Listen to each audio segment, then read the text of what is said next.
Hi, welcome to today's lesson. Today's lesson is all about cost volume profit analysis, but we're only going to be focusing on the cost behavior for today. I am Tanya Kelker, MBA, and I am a managerial accounting instructor, and I will be your instructor today for today's class session. So let's get into the session, all about cost behavior. Before we even go into the full lesson, let's talk a little bit about cost behavior. All right, cost behavior, by definition, is the manner in which a cost changes as a result to an activity change. Okay. If you're familiar, you have different costs that a business may incur, and you also have different activity bases. This particular lesson will not go into what a cost is or what an activity is, but knowing those two key terms will help you have a better understanding of the cost behavior and the relationship between a cost and an activity change, okay? Now, the behavior of cost is useful to managers in various different companies or organizations for different reasons. An example is knowing how costs behave. It allows the managers to predict their profits as sales and production volumes change.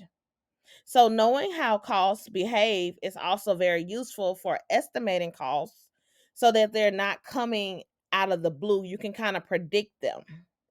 And that in turn affects the variety of decisions that you actually can make in your business. Like, for example, like the decision to replace a machine or what have you, right? So, understanding your behavior of your costs depends on two things in particular. The first thing is identifying the activities that cause the cost to change. And that is an activity that we call an activity base or an activity driver. And then the second thing is specifying the range of activity over which the changes in the cost are of interest. So this range of activity is called a relevant range. These are the two important things that you need to consider and understand when you're looking at the behavior cost, okay? Well, the cost behavior. All right. So, if you remember, we have three main types of costs. We have variable costs, fixed costs, and mixed costs. And these are the three costs that we will be talking about in the remainder of this session, okay? We got variable costs. Variable costs are things that change, that fluctuate, or that varies, okay? A fixed cost is something that does not change, it stays the same. And mixed cost is the um, putting together of variable and fixed costs. I'll give y'all more clear definitions once we break each one of them down, but we'll use those definitions for right now, okay? All right, let's go to our variable costs. All right. So variable costs are costs that vary in proportion to changes in the activity base. So they vary or they change, right? The cost per unit remains the same, but the total cost changes. Those are the characteristics of a variable cost. An example of a variable cost would be for an airline company. um you may want to look at and see the cost you may be looking at would be the cost of fuel for an airplane, right? And in order to kind of look at that cost, you want to know the activity base or the activity driver for your fuel cost. Well, the activity driver for the airline company will be the number of miles flown, and that will be your activity driver because depending on how many miles you fly will depend on how much fuel you use, okay? Another example of a business cost and activity base would be a manufacturing company, and you want to know your direct material cost. Well, what is the activity that drives, or the activity driver that moves or changes that cost? The cost is direct materials, and the activity will be your number of units produced. Okay, so let's look at an example. On the screen, you have a company. We'll call it Mr. Sound Inc. Okay, Mr. Sound Inc. produces stereo systems. The parts for the stereo system are purchased from a supplier for $10 per unit. This right here. Remember, in the definition, we said the cost per unit stays the same. So this is how much it costs us to buy the unit, and that stays the same no matter how much materials we use. This cost per unit stays the same in variable costs, because that's not the cost we're looking for. Okay, so it's $10 per unit, and it is assembled by Mr. Sound. So for a particular item, the direct materials cost for the relevant range of 5,000 units to 150,000 units of production is here. So this is our relevant range. It's 5,000 units to 150,000 units, because that is the range we want to look at, okay? So what we're trying to find out is, what are the variable costs? And our variable cost is our total direct material cost. Okay? Our driver is the number of units produced. Okay? So in order to find our variable cost, we're going to look at the number of units produced times our cost. So 5,000 units times $10 is going to give us $50,000 for our total material cost. That is our total variable cost for producing 5,000 units. Okay. So if we also looked at, what if we produce 10,000 units? Well, our total direct material cost is 100,000 units. And then lastly, if we produced 150,000 units, we remember this $10 never changed, and our total is $150,000. Okay? Y'all get that? The units of cost never changes, but our total variable cost, the total direct material cost, changes, because it's dependent upon our units produced. The units produced is our activity driver, and this is our cost. And this right here, the 5,000, 150,000, is our relevant range. Okay, that is our variable cost. Now let's move over into our fixed costs. Fixed costs are costs that remain the same in total dollars as the activity base changes. Okay, so when the activity base in units produced, many factory overhead costs, such as like depreciation and other fixed costs, they're always going to stay the same. So let's give you an example of a fixed cost in a real business. Let's talk about the airline company again. Okay, we'll call it. It could be Delta, Southwest, American. It doesn't matter. Just a passenger, regular airline company. Okay, and so our cost is the depreciation, the straight line depreciation for our airplane, and our activity driver is the number of miles flown as the activity. All right. Well, this is a fixed cost. That means that our fixed cost is going to stay the same no matter if our activity goes up or down. Okay. So let's look at an illustration of a manufacturing company. Okay. This manufacturing company bottles a product. All right. The production supervisor is we're gonna call her Jane. All right. And that's whose salary we're looking at as the fixed cost. She is the production supervisor. Jane gets paid $75,000 a year. So for the relevant range, our relevant range is 50,000 units to 150,000 units. That's our relevant range of units produced. And our total fixed cost is going to be 75,000 because that's not going to change no matter how many units we use. And then the managers, they want to also know what is the fixed cost per bottle as the units produced increase, because you want to see how the cost spreads across, but the fixed cost that we were looking at, as you see, it will stay the same. Okay, so at 50,000 units, Jane is still going to get paid that same $75,000. So her salary is allocated over every unit for $1.50. For 100,000 units, Jane is still going to get paid 75,000 because her salary does not change, but her cost of salary, well, the cost is going to be allocated to her salary. It's going to be 75 cents per item per unit. And then lastly, at 150,000 units, her salary again did not change, but instead the allocated cost will be 50 cents per unit.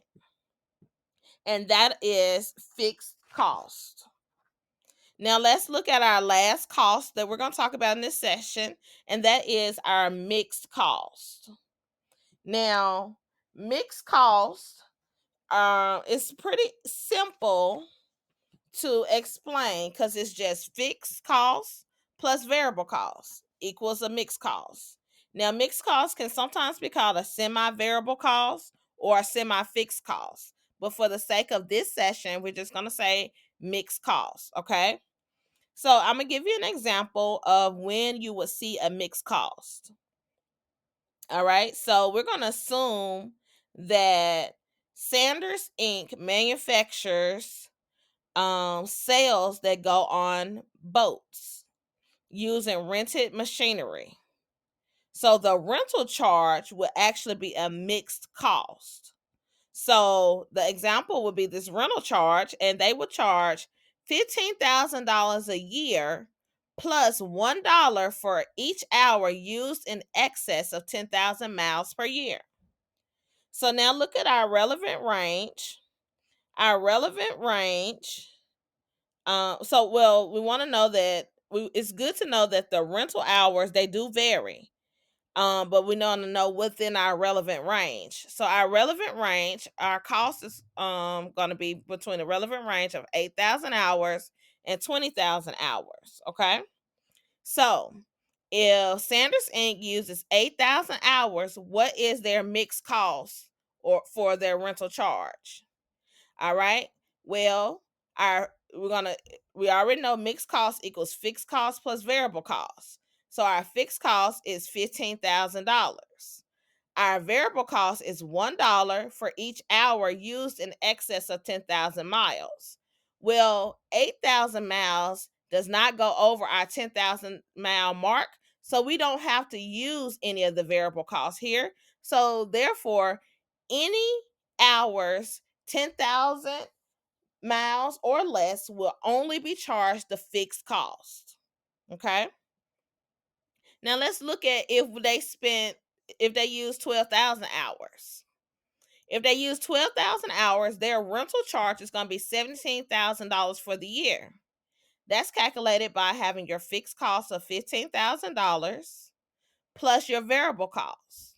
Well, what is the variable cost? The variable cost is we use 12,000 hours minus our minimum hours, which is 10,000. That gives us 2,000 hours times $1 is $2,000. So $2,000 plus $15,000 gives us $17,000 for our rental charge. Now, if you use 20,000 hours, our rental charge is going to be $25,000. How did we get that number? We have to add up our mixed costs. Our mixed cost is fixed costs plus variable costs. Our fixed cost is $15,000, and our variable cost is our total hours used, which is 20,000 hours, minus our minimum hours is 10. So 20,000 hours minus 10,000 hours is 10,000 hours, times $1 is $10,000. So $10,000 of variable costs plus $15,000 of fixed costs equals $25,000 in rental charges or mixed costs for Sanders Inc. Okay. Another example of a mixed cost would be like the booking fees for an entertainer. If you kind of want to look at like a different type of mixed cost, okay? Because they don't necessarily get paid a flat fee. All right, now let's analyze these costs. All right, and when we analyze the cost, we want to make sure that we understand that variable costs. We want to understand that variable cost is measured using a high-low method for the sake of analysis. And for the sake of analysis, using the high-low method, let's look at this high-low method. A high-low method allows us to calculate our variable costs. The high-low method just takes the high, so you want to have all of your data.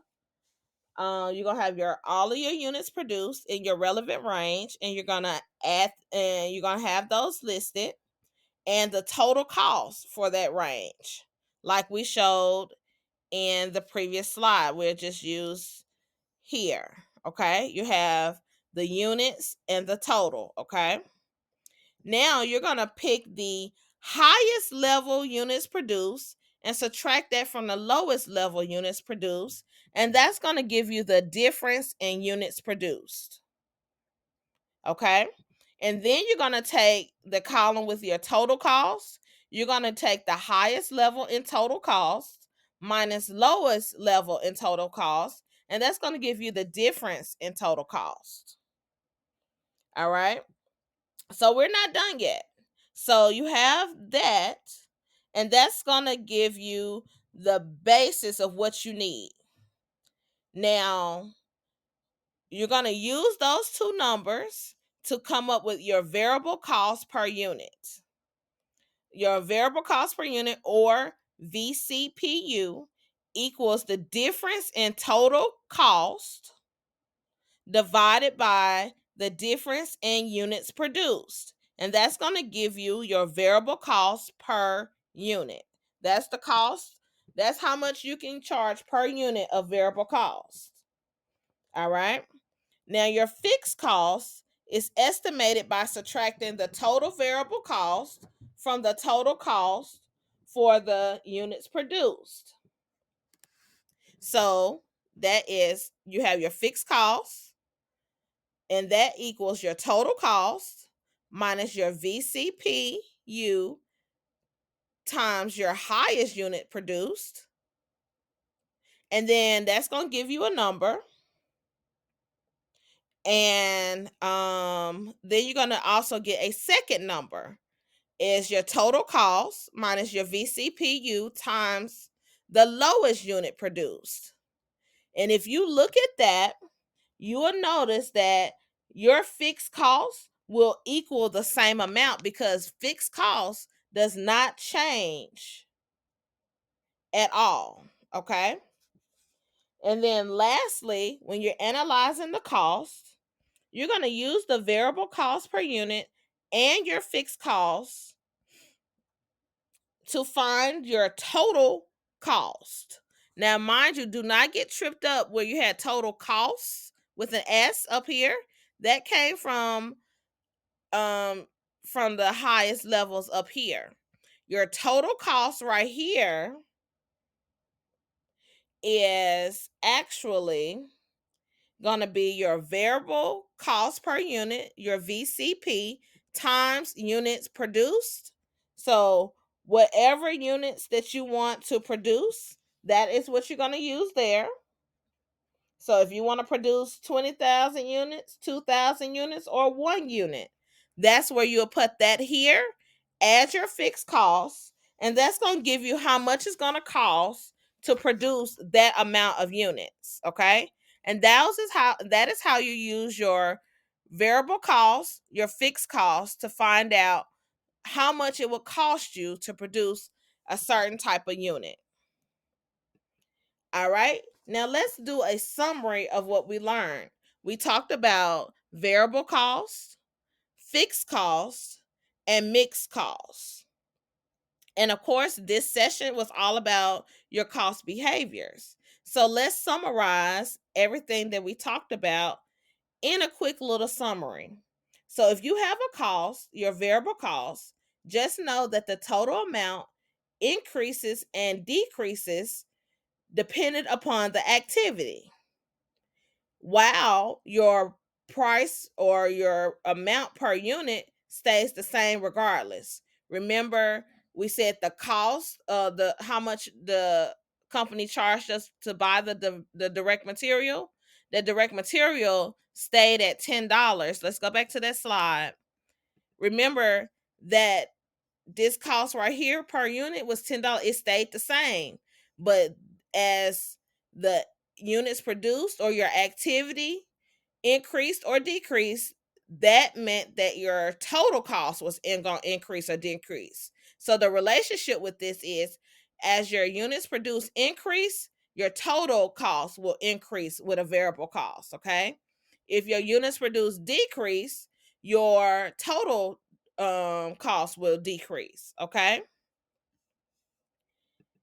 And then for our fixed costs, your we're going to go back to that slide. Your fixed cost is going to stay the same no matter what the activity level does. So we saw that that person's salary never changed no matter how many units we produced here.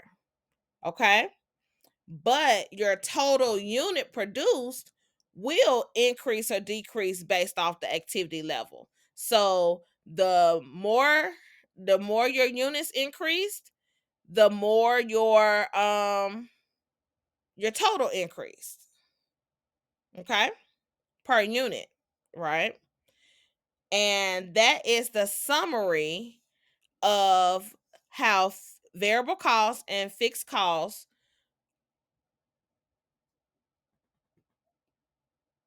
is how fixed costs and how fixed costs and variable costs behave based off our costs. So I want to make sure that you do have your formulas here, and make sure that you also know how to compute, know how to use the high-low method, and know how to compute the differences in total costs and the difference in units produced. Also know how to calculate fixed costs and your total costs depending upon how many units you want to produce. All right, you guys, that is the end of this session. I want to thank you so much for joining today's session. Please do not forget to subscribe and follow this channel for more videos like this and more lessons. And I cannot wait to see you in the next lesson. Goodbye.